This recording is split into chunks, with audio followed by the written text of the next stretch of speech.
புள்ளிங்கோன்றது யார் sir? புள்ளிங்கோன்னா rowdy பசங்கன்னு அர்த்தம்.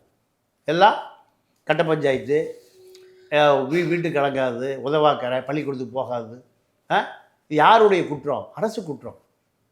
அரசு நீங்கள் பள்ளிக்கூடம்னு ஒன்று இருக்குன்னு இன்றைக்கு வரைக்கும் இல்லை. இங்கே கேரளாவில் 5 பைசா ஒரு ஒரு குழந்தைக்கு மாதம் 1,000 ரூபா.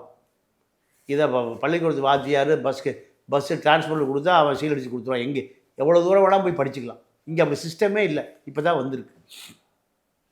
சாராய வியாபாரி பூரா கல்லூரி நடத்துகிறான், ஸ்கூல் நடத்துகிறான். அரசாங்கம் சாராயம் விற்கிது.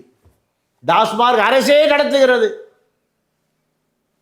9வது படிக்கிற பிள்ளைங்க திருநெல்வேலியில் ஸ்கூலில் யூனிஃபார்மோட சரக்கு அடிச்ச வீடியோ பார்த்தீங்களா? அப்போ இதுதான் இந்த அரசுகள். இதுக்கு பேர் திராவிட பானம். என்ன பானம்?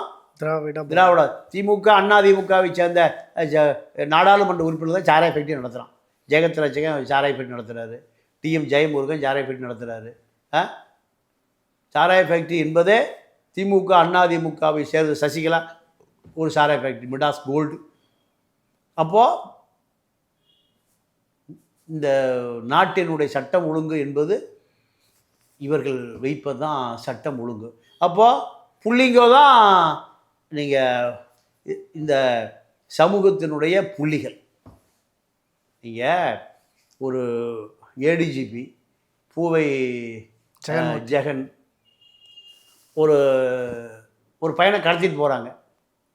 கடத்திட்டு போகும்போது ஊர் மக்கள்லாம் சேர்ந்து தடுக்கிறான். போலீஸ் ஜீப்புக்குள்ளே புள்ளிங்கோ உட்காந்துருக்காங்க. கடத்திட்டு போகிறாங்க. எப்படி சாத்தியன்னு அசராக்காருக்கு ஃபோன் அடிக்கிறாங்க. ஏடிஜிபி ஜெயிலுக்கு போனாரா? பூவை மூர்த்தி ஜெயிலுக்கு போகல, தப்பிச்சுக்கிட்டார். இதுதான் இந்த நாடு சட்ட ஒழுங்கு எப்படி இருக்குன்னு தெரியுதா? ஏடிஜிபியை ஆளை வச்சு கடத்துறாரு, எம்எல்ஏவும் கடத்துறாரு. இதுதான் தமிழ்நாட்டினுடைய சட்டம் ஒழுங்கு. ஒரு பானை சோற்றுக்கு ஒரு சோறு பாவம். அப்போ திருத்தணி, பல திருத்தணிகள். ஏடிஜிபியை ரவுடிஸ் பண்ணும்போது யாருங்க காப்பாற்றுவா? இந்த மக்களை யார் காப்பாற்றுறது?